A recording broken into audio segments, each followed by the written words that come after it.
রমজান মাসে যে একটি নফল আদায় করল, সে অন্য মাসের একটি ফরজ আদায় করল। আর যে ব্যক্তি এ মাসে একটি ফরজ আদায় করল, সে যেন অন্য মাসের ৭০টি ফরজ আদায় করল। আল হাদিস। আল্লাহু আকবার।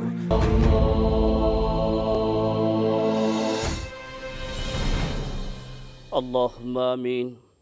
ربنا آتنا في الدنيا حسنة وفي الآخرة حسنة وقنا عذاب النار। রব্বুল আলামিন দিনব্যাপী রোজা রেখে আল্লাহ সিয়াম সাধনা পালন করে ইফতারকে সামনে রেখে তোমার শাহী দরবার হাত উত্তোলন করলাম। মেহেরবানি করে তুমি কবুল মঞ্জুর করে নাও।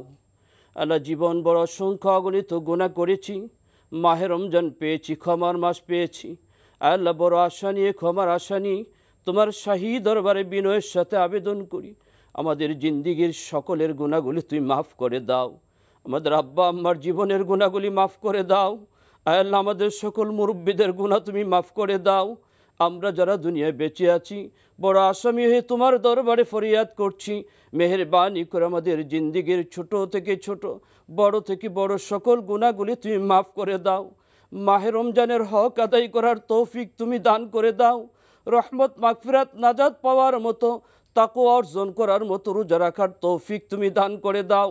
আল্লাহ, গোটা পৃথিবীর মধ্যে শান্তি, রহমত তুমি কবুল করে নাও।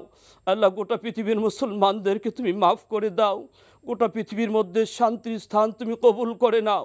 আল্লাহ, যে যেখান থেকে আল্লাহ হাত উত্তোলন করেছে, মেহেরবানি করে সকলের হাতকে তুমি কবুল করে নাও। আল্লাহ, আমাদের সকলের ইফতারকে তুমি কবুল করে নাও, আমাদের রোজাকে তুমি কবুল করে নাও। আল্লাহ, তুমি মেহেরবানি করে আমাদের মধ্যে শান্তি তুমি দান করে দাও, দুনিয়া আখিরাতের কল্যাণ তুমি দান করে দাও। আল্লাহ, গোটা পৃথিবীর মধ্যে অশান্তির আগুন ধাউ দাউ করে জ্বলছে। আল্লাহ, সকল অশান্তি দূর করে দিয়ে পৃথিবীর মধ্যে মাহে রমজানের রহমতের মাসে শান্তি দায়েম কায়েম তুমি কবুল করে নাও। শান্তির পথে আমাদেরকে সকলকে দায়িত্ব আদায় করার তৌফিক তুমি দান করে দাও। আমাদের এই দেশ, মাতৃভূমি বাংলাদেশ, এই দেশে শান্তি শৃঙ্খলা তুমি কবুল করে নাও। দেশের মানুষের মধ্যে প্রেম, ভালোবাসা তুমি দান করে দাও। মাহে রমজান দিয়েছে যে উদ্দেশ্য, আল্লাহ, সে উদ্দেশ্য সাধনে আমাদের নিজেদেরকে এই মাহে রমজানে ত্যাগের মাধ্যমে, সাধনার মাধ্যমে মাহে রমজানের মর্যাদা লাভ করার তৌফিক তুমি দান করে দাও। আল্লাহ, তুমি মেহেরবানি করে আমাদের ইফতার, আমাদের নামাজ, আমাদের রোজা, আমাদের ইবাদত বন্দিকে তুমি কবুল করে নাও। সুবহান রাব্বিকা রাব্বিল ইজ্জাতি আম্মা ইয়াসিফুন ওয়া সালামুন আলাল মুরসালিন ওয়ালহামদুলিল্লাহি রাব্বিল আলামিন বিহাক্কি কালিমায়ে তাইয়্যিবা লা ইলাহা ইল্লাল্লাহু মুহাম্মাদুর রাসূলুল্লাহ।